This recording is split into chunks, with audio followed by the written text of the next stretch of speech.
안녕하십니까, 척추박사 닥터강입니다. 단골 여러분들 잘 지내셨습니까? 오늘 기준으로 굉장히 날씨가 따뜻해져 가지고 날이 풀리면서 이제 활동량이 늘어나서 생기는 여러 가지 스포츠 선상이 이제 오는 봄철입니다. 조금 따뜻해졌다고 갑자기 운동하지 마시고 겨울에 움츠렸던 몸이 천천히 회복하는 때까지 기다렸다가 운동을 하시면 더 좋을 것 같습니다. 오늘은 주사 치료에 대해서 해보자고 갖고 왔는데, 정형외과 의사가 쓰는 좋은 무기 중에 하나이기 때문에 환자를 수술하기 전까지 끌고 갈 수 있는 치료거든요. 어떤 게 있는지 한번 우리 병원에서 하는 걸 설명을 해드리고 우리 진료실 앞에서 환자들도 볼 수 있으니까 한번 해보도록 하겠습니다.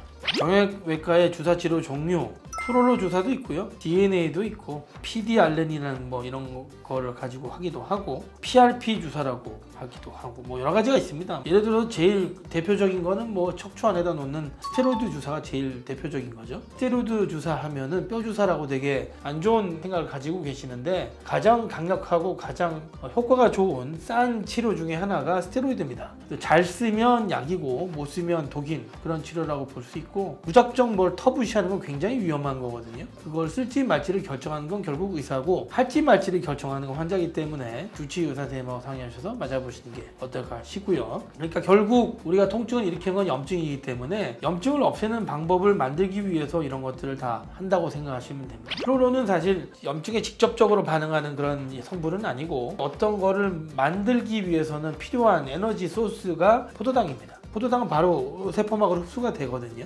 포도당을 쓰면서 몸 안에서 일어나는 재생의 그런 속도가 빨라진다고 보시면 되고, 제가 저번에 먹지 말라고 말씀드렸죠. 먹는 거는 거의 안 갑니다. 몸에서 포도당을 제일 많이 잡아먹는 데는 뇌라고 생각하시면 됩니다. 뇌가 모든 포도당을 거의 다 쓴다. 남은 게 이제 몸으로 퍼지는데, 조직이 보존되는 걸 도모하기보다는 직접 주사를 해서 포도당을 넣어주는 게 가장 효과적이라고 해서, 이게 언제 나왔냐면 1980년대 초반에 미국에서 처음 만들어졌어요. 우리나라에 도입된 건 90년대쯤 도입이 됐고, 제가 레지던트 할 때쯤 막 시작하기 시작했거든요. 역사가 오래된 치료고, 뇌에서 가끔 인대가 약한 사람들한테 써보면 꽤 좋은 치료입니다. 그리고 관절염 환자한테 관절 바깥에다가 주사를 놓으면 한결 좋아지는 경향이 있거든요. 특히 우리나라 오자다리 많으니까 오자다리 환자들이 포도당 주사, 이 프롤로 주사를 맞으면 조금 관절염이 덜 진행한다는 보고도 굉장히 많거든요. 그래서 좋은 주사니까 한번 써보시기 바랍니다. 그 다음에 DNA 주사라고 하는데, 이게 PDRN이라고 그러는데, 연어알이 보통 이게 많은데요, 연어알에서 추출한 DNA를 넣습니다. 성장 인자가 이제 분비가 되면서,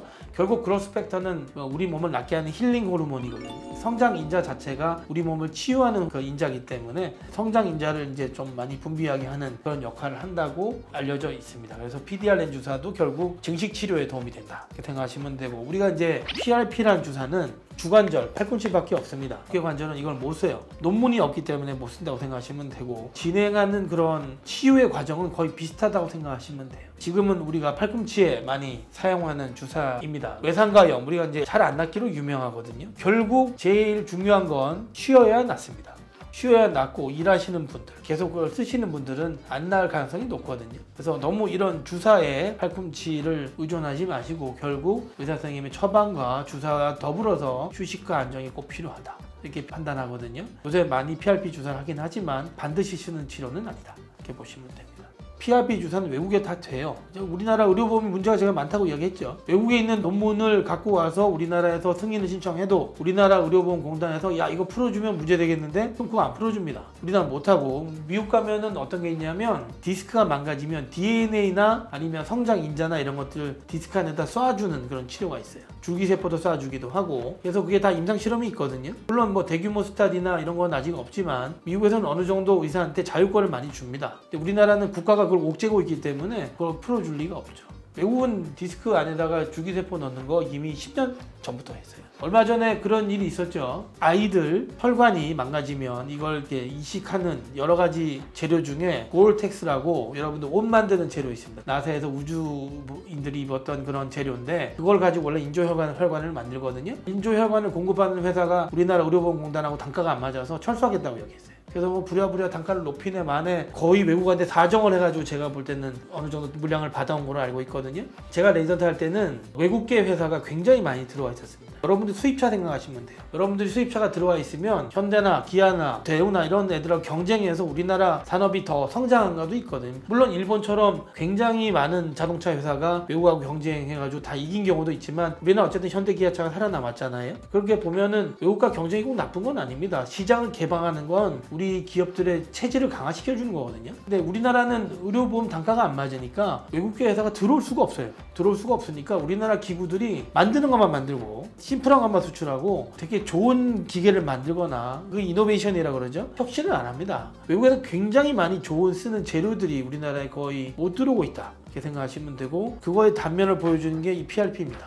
다 쓰고 있고 우리나라 국민만 못하는 거죠. 그게 과연 우리나라 국민한테 맞는 건가? 그걸 한번 생각해 볼 필요가 있죠. 보험이 나랑 관계없는 게 아니고 결국 내 건강과 직결된다. 그리고 나서 새롭게 뭘 만들어서 보장을 좀 따로 하는 게 맞다. 세분화해서 소득 수준이 낮은 사람은 보장을 많이 해주고 소득 수준이 높은 사람은 보장을 줄이고 보험 제도도 개선하고 이렇게 하는 게 맞지 실비가 다 들어있는 이런 상황에서 뭔 지금 의미가 있습니까? 6개월 통증이 지속 시에 사용할 수 있다는 건 전제 조건이지 꼭 이렇게 되지는 않지. 너무 아파 죽겠는데 뭐 환자가 맡겼다면 놔주는 거지. 이거는 비급여잖아요. 비급여는 사실 의사의 재량권이 있는 거거든. 그럼 아프면 놓는 거지. 횟수 제한은 보통 있고 근데 이제 효과가 없는데 계속 주사하진 않죠. 보통 만성기 질환 때 하죠. 그러면 이렇게 생각해봐. 내가 6개월 전부터 아팠는데 형 병원 가기 싫어서 안 왔어. 그렇게 생각하는 게 굉장히 불합리한 거라니까 환자 입장에서는. 환자는 아프면 안 올 수도 있지. 이거 개인의 자유잖아. 근데 너는 6개월 동안 안 왔으니까 이걸 안 놔주겠다? 말이 안 되잖아요. 환자가 6개월 전부터 아팠다면 놓는 거지. 꼭 병원 기록이 있어야 되나?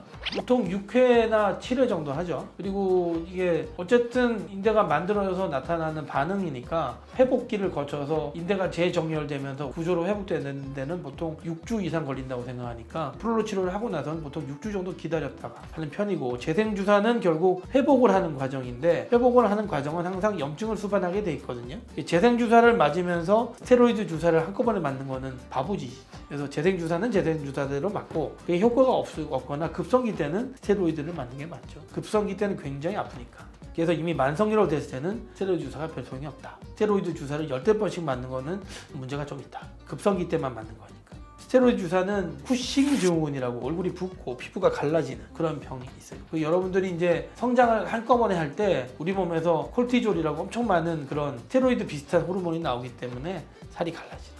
임신도 마찬가지고. 그래서 그때 스테로이드를 맞는 것과 비슷한 효과가 몸 안에 있으니까 이렇게 피부가 갈라지는 그런 현상이 생기거든요. 스테로이드 주사를 많이 맞으면 쿠싱 증후군, 신장도 망가지고 얼굴이 붓고 면역체계가 혼란이 되고 뭐 이런 것들이 생기기 때문에 웬만하면 의사하고 상의해서 맞는 게 좋다. 심지어는 성기능이 떨어지는 사람도 있거든. 그래서 이거는 횟수가 제한이 있다 생각하시면 됩니다. 저희들이 정형외과만 하다가 내과도 생기고 신경과 원장님도 생기고 마취과 원장님도 생기고 여러 가지 과정이 있긴 한데 우리 내과 원장님도 의욕적으로 하고 계시는 게 뭐냐면 감초, 마늘, 배고, 신데렐라, 태반주사 이런 거 다 놓으시거든요. 저는 사실 이펙트는 잘 몰라요. 우리 원장님이 맞고 좋다고 하셔가지고 가끔씩 우리 장모님도 맞으시고 집사람도 맞고 하는데 한때 유행하는 주사도 있고 저는 마늘 주사는 들어봤거든요. 피부에 좋고 면역체계에 좋다니까 가까운 내과 원장이나 피부과 원장님한테 방문하셔서 주사를 맞아보시는 것도 도움이 될 것 같고 우리 병원에 방문하신 분도 내과 원장님하고 상의해서 주사를 맞아보시기 바랍니다. 감사합니다.